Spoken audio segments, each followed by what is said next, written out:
Hey everyone, I hope you're having a fantastic day. My name is Hamilton Winters and I'm the host of this podcast series called Inneractions.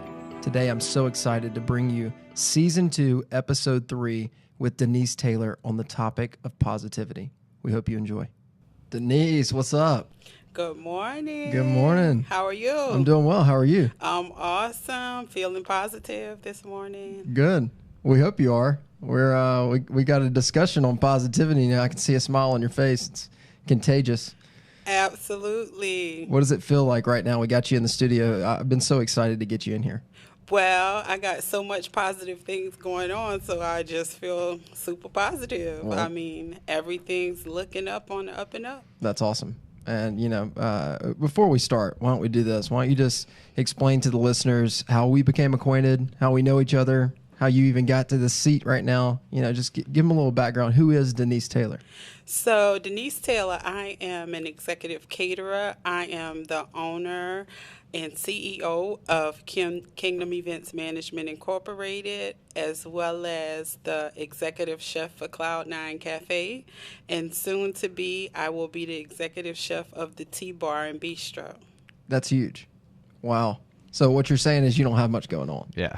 So you got plenty of Light time to come schedule. in here on a morning and do a podcast. Absolutely not. Yeah. I got plenty of stuff going on. Wow. Actually, we are changing Cloud9 Cafe to be Boar's Head exclusive. So that is coming really, really soon. Actually, we'll be finished flipping the cafe by the end of the week. That's awesome. And we've been watching the transformation of the cafe, I guess within the last few months, is when we became acquainted with one another.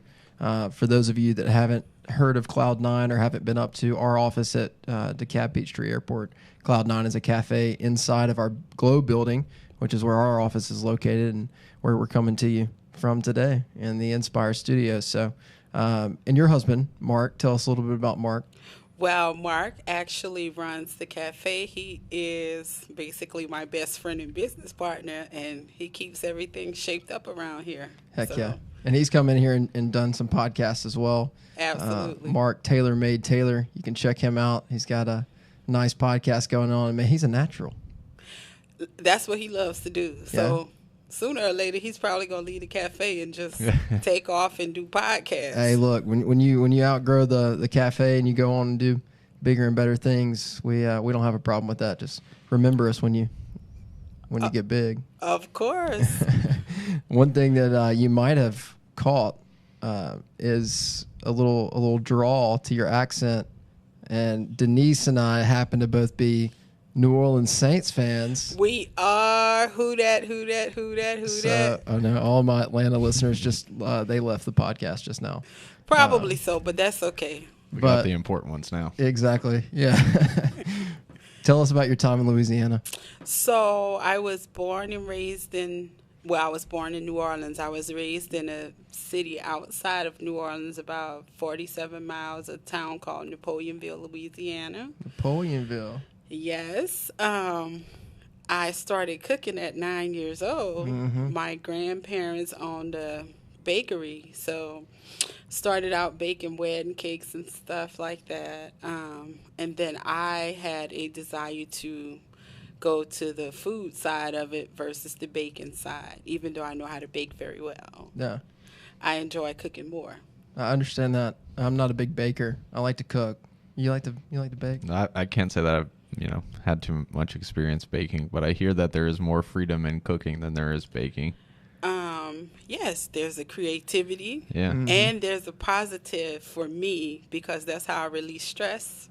I go in the kitchen and cook and I create stuff and it relieves stress for me. So I've heard that before. I had a finance professor at the University of Louisiana Monroe, and her name was Melissa Melanson. She was from down south. She had 52 first cousins.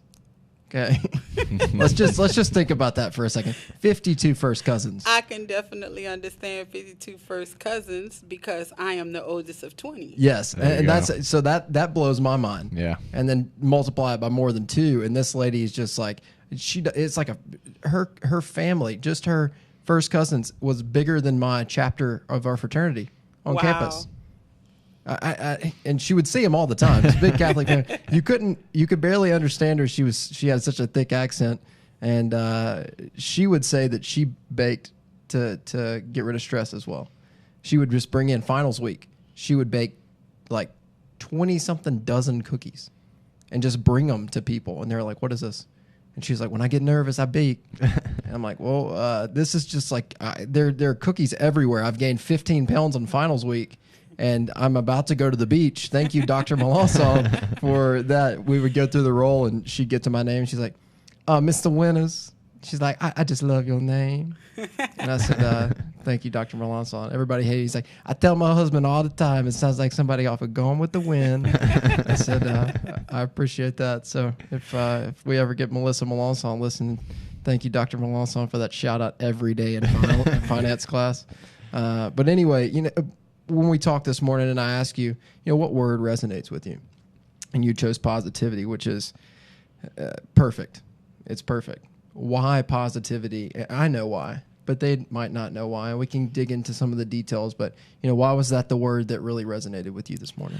Well, the last couple of months have truly been challenging for me. I never foreseen to have 16 deaths back to back, literally, in my family, and they were all close relation. And so I had to just look at the positive side of it. They're in a better place, and I'm still here, and I have to move on. Right. And what was that time span? I mean, 16 family members. From the week after Thanksgiving up until March. That's 5 months. 5 months time span, yes. 16 family members passed away in 5 months. In 5 months, yes. That's incredible. And I've told people about this episode. We haven't recorded it yet. Obviously, we're recording it right now. I've told people about this episode. And I'm like, hey, look, if you've liked any of the past episodes, they've all been great. But I got one that's coming up. And the way that I describe my show is by using your episode that we had not recorded yet. Okay. I said, I don't know how to handle a situation like she handled it. I don't know what I would do if I lost 1 or 2 close family members back to back, much less 16. But Denise knows. Well, what I will say is I wasn't there for every single family member's funeral, but I was able to send flowers, which was a blessing. I was able to give phone calls and encouragement and text messages. And the ones that were super, super close, like I had 2 aunts that passed. I was there. I had a really close cousin that passed. I was there. And then my uncle and my grandfather. And those were the most touching. And those were the times when my family needed me the most. And I was able to be there and be strong. So I think just moving on day to day and taking it one day at a time, you can make it through it. You look at the good times.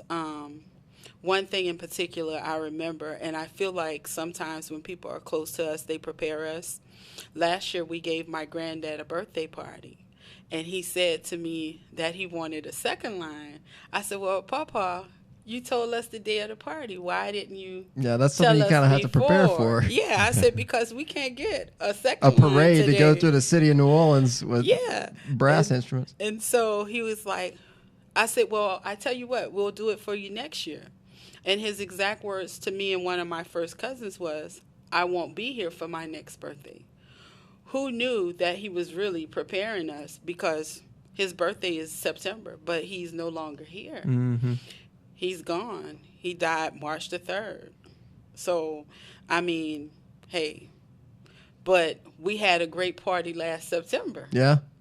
And I just remember that. And the moment my mom gave me that phone call and said he had a heart attack and didn't make it, I immediately went to when he said I wouldn't be here my next birthday. Mm-hmm. And it was comforting. And I was able to just move on and be strong for my mother, for my aunts, my uncles, which that's their dad. But to me, he was also a father because he raised me. I was raised in a home with my grandmother and my grandfather. So it was easy for me to get through because I remembered those words. Yeah. And I remembered the fun we had. And I immediately went into my phone. The picture we took on the day of his birthday is me and my cousin. We posing and he throwing up deuces and everything. And then I remembered the conversation I had with him the day before he died. He was telling me I had to come home because he was getting married. He had a girlfriend. What? Even though he was joking Yeah. with me over the phone, he was like, yeah, you got to come home because That's funny. I'm getting married. And I was like, get married? He was like, yeah, I got me a girlfriend. And we was cracking up laughing the day before. And 6 hours later, my mom called and said he's gone. But the last memories I had, it was Positive. Energy. Yeah. And the same with my uncle. I went home to visit him. We were expecting him to pass before my granddad because my granddad was fine. And my uncle told me, he said, all I want to do is make it to my birthday. Make it to the party. Yeah, he was like, I want y'all to throw me a party. I want a party for my birthday. We threw him a party. 2 weeks after his party, he was gone.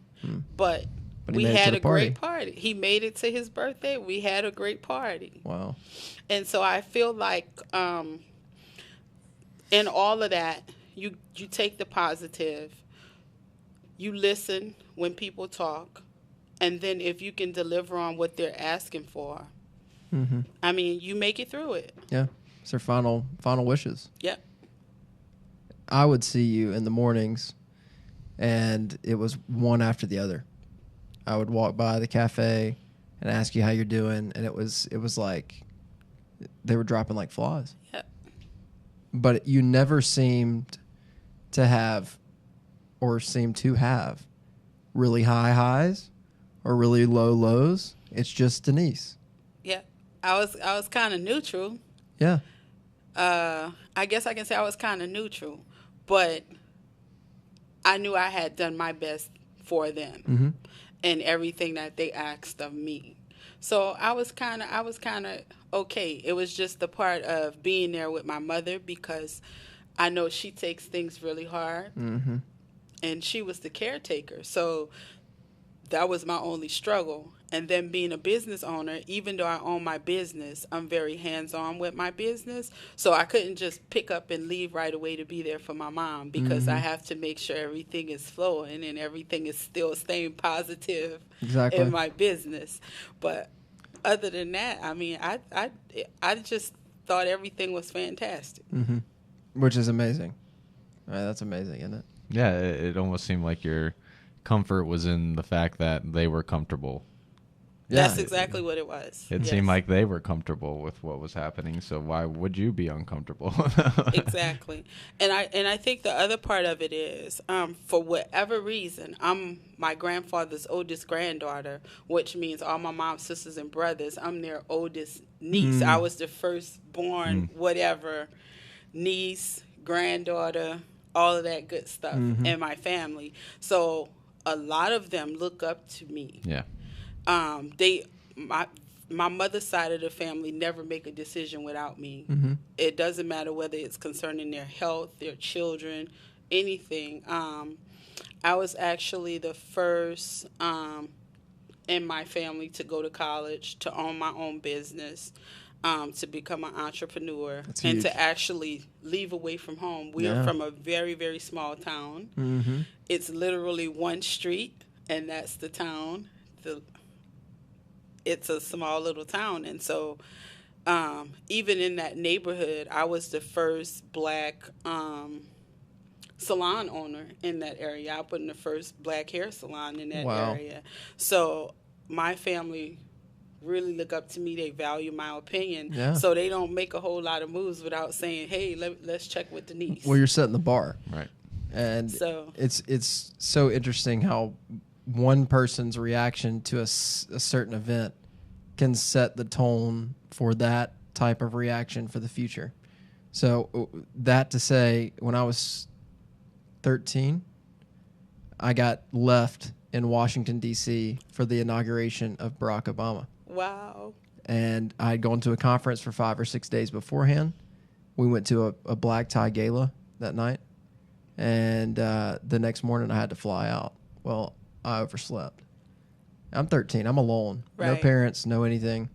But I'll never forget when I woke up that morning and I was freaking out because, you know, there are 2 million people trying to leave the city. And so Right. am I. And now I don't have a flight out. I called my mom and she answered the phone and she had tried to call me like 16 times. I woke up to like, yes, that's never a good thing. And I'm freaking out. I'm like, Mom, like, I'm stranded. I don't know what to do. And she was so calm. And she said, well, that's okay. Dad and I will work on your flight plans. You're in Washington. Don't waste your day. Go out and do something. And she hung up the phone. And like, wow, I've had some pretty incredible, unexpected mishaps that have gone on, like almost being incarcerated in China for not having a visa. I was in Canada 10 minutes before I boarded a flight to Beijing, and I caught myself. Well, I got a tap on my shoulder. God caught me and said, you know, you don't have a visa. Go check on this. Anyway, these type of things come up, and I wouldn't know how to handle them had I not had her set the tone for me in 2008, 2009, when she was calm about a situation that could have gone haywire. She knew, which is amazing, she knew that if she lost it, I was going to lose it. Absolutely. So she couldn't lose it. She couldn't afford to. Mm-hmm. Because if she lost it, then she lost me. And I think that's what you're trying to say with you and your family. They are looking to you, and you can't afford to lose it. Right. Because you're setting the tone for how people handle that in the future. And boy, I'm sure you didn't understand at the time. You understood that was the situation, but you never understood how much of that situation you would foresee or you would see in the future. Right. And how often that tone would be used by your family members of, okay, well, Denise isn't freaking out, so why should we be freaking out? Mm-hmm. It's funny you say that because most people respond how I respond. I'm like, everything's good. Yep. We got this. Everything's cool. And everybody just fall right into, okay, Yeah. Denise said it's good. It's good. Yep. Yeah, but we also, years ago, 2010, we had an episode of debts in 2010. So it's been 9 years. But when we had the episode in 2010, it was back to back. We had 4 debts back to back in a 3-month time span. It was my grandmother, then my mom's oldest brother, and then my brother and one of my cousins. It was, well, they're the same age, so, but my cousin, he died in a heart transplant. And then right after that, his dad died of cancer. And so in that moment, with those 4 debts, that was the first time I had somebody close. Mm-hmm. Like my grandmother was like my mother. She raised me basically as a daughter. And I learned everything I knew about cooking from her. And so when she died, I couldn't believe how strong I was then. But even in planning her funeral and everything, I was with her for 3 years every step of the way. Mm-hmm. Which is why I think Mark is so amazing, because he was here in Atlanta holding everything down with the business, and I was at home with my family taking care of my grandmother for 3 years. Mm-hmm. So wow, I applaud him for us even being where we are now, which is very positive, because some marriages wouldn't be able to handle that. Yeah, absolutely. And so I applaud him and I appreciate him, because back then, for me, that was the first time I had went through a series of debts. But I think in that first time when it happened, those back-to-back debts, that kind of helped me to be able to even deal with this on a whole nother level. Sure. Who knew that 4 deaths back to back would be a fourth of what you would come to see just a couple of years later, or just a few years later? Yep, 9 years later. I mean, that's pretty incredible. But it does seem like God prepares you for things like that. Yeah, he does. I believe that. And The crazy thing is, for me, and I think, which is a positive thing as well, the fact that my relationship with God does allow me to kind of feel when something is not right, or I need to prepare myself for something. For some reason, God just gives me signs, or he positions me and prepares me so that I can be able to handle the situation. That's a spiritual gift. Yeah. It is. Yeah, I think I can definitely see that in the story too, how you picked up on what they were saying and using that to comfort you, to be allowed to be comforting to other people and have them, because they're not able to, they weren't there in that moment to pick up on that, or maybe they don't know that that person was comfortable when they left this earth. So absolutely, you knowing that information allows you to be a little more giving of that sort of state. I have this mental picture of Apollo 13. Have you seen the movie Apollo 13? I have. You know the story about yes. astronauts, and how Gene Kranz, I don't know how I remember that name. I didn't even look it up. I'm really excited about that, actually. Gene Kranz, who was the head of Houston Control Center. Everybody was watching him. And if he freaked out, they lost the astronauts. But he didn't. They figured it out. He remained calm. Same thing with the FAA director on 9/11. You know that was his first day on the job? Yes, I did. September 11th, 2001 was the first day on the job for the FAA director. And he said it was a beautiful Tuesday morning, and there was very little rain at all throughout the entire country. He thought it was going to be the best first day ever. And boom, it's the worst day in the history of aviation. Imagine that. Something. So, with that being said, you never really know what you're walking into. Sometimes it might look really good, and it ends up being horrible. Sometimes it looks horrible, and it ends up being really good. But then it begs the question of, who are we to put a label on that? Absolutely. How can we put a label of positive or negative on something? Because you might look at 16 deaths in 5 months as the worst thing to ever happen to you, but I'm seeing a different side of the story when you walked in here this morning. Because you labeled this episode positivity. Yeah, absolutely. So, you know, we've talked about loss and we've talked about grief and how you got through that, which is incredible. Tell me about now and where you're going and some of the things that you have that are either on the frying pan right now or on the back burner, or you tell me. And you like those cooking references? Like those? So, with the cafe being flipped, I'm super excited. We made a deal with Boar's Head, and so we're going Boar's Head exclusive with Cloud9 Cafe, which is super exciting, and Coca-Cola came in on the deal. The cafe is starting to look really, really good, and we're almost there. So I'm super excited about that, which is something super positive. You know, with every business, there's an up and a downside. So at this point, we're just looking to go up. Yeah. So I'm super positive about that. I think that was a very good positive decision in the right positive direction. I think so too. Definitely seems like it. What about your catering stuff? So catering right now, we're super, super busy. We already had a contract with DeKalb County Schools, and we just acquired another contract with APS. That's awesome. Atlanta Public Schools. That's so I'm huge. super excited about that. Wow. Catering is always it's one of those businesses that you can't predict. But it's very fun for me because I get to let out my creative side.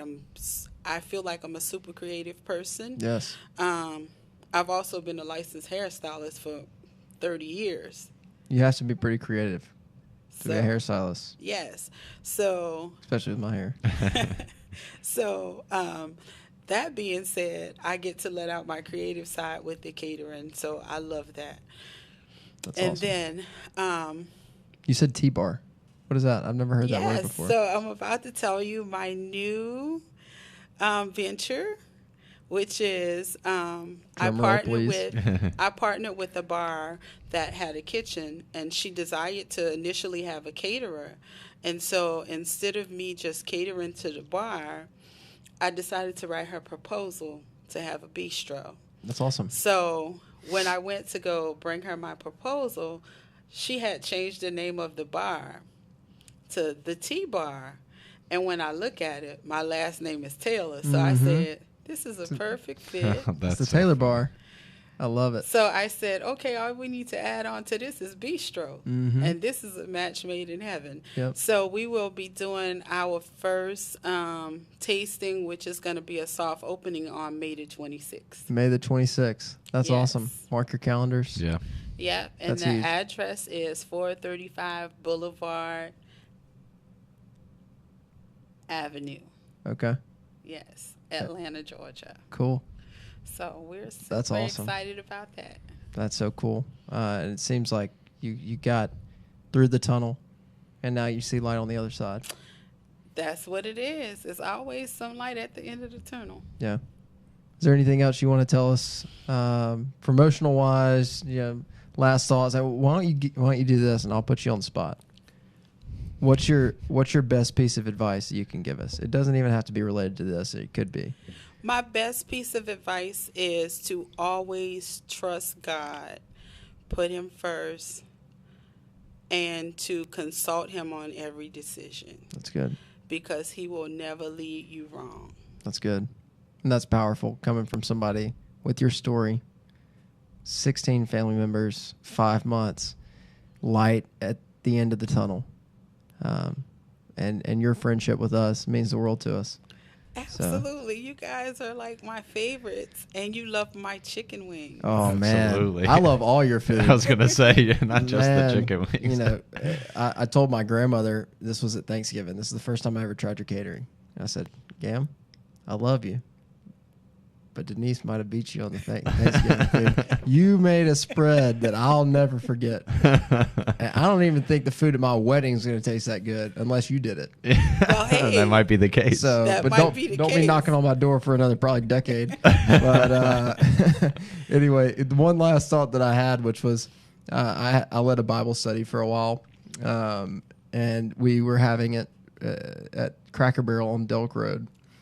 We had a waitress named Yvonne, and day in, day out, every Tuesday morning at 6 a.m., we would meet up there, and it was the same lady waiting on us. Really sweet black lady, Yvonne. And we got to know her pretty well, but it never really got brought up, any faith stuff. It was a Bible study, so we'd have our plans out and that kind of stuff. And she would see really cool things happening, like, we would come back after a 2-month hiatus, and all I wanted was pancakes.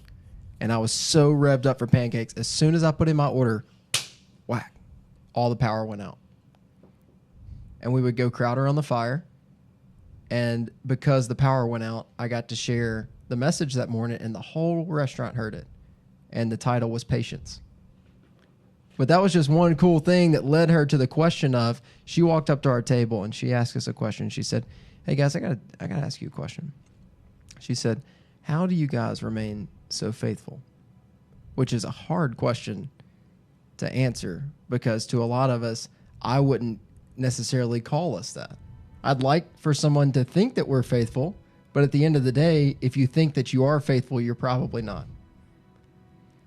We sat there, and I had a couple of the guys around the table try to give their best answer of why we do what we do, and I've gone through loss and that kind of stuff. Well, her question spawned from the fact that she grew up in a Jewish household.